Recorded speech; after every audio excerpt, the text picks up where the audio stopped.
The most common positioning mistakes is trying to serve everyone and ending up resonating with no one. So it's kind of like screaming into the ocean, hoping and saying, here, fishy, fishy, and you're trying to get one that's over across the ocean. A coach's bio might say, I help entrepreneurs build their dream business. That's not positioning, that's a wish. It could apply to any of the 4 million coaches on Instagram right now. When your positioning is that broad, you become background noise.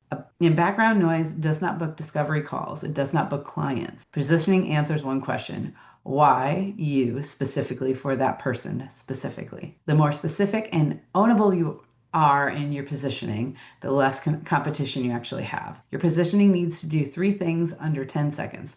Tell a stranger who you serve, tell them what transformation you create, and make it obvious why you are different from everyone else that's doing something similar than you are.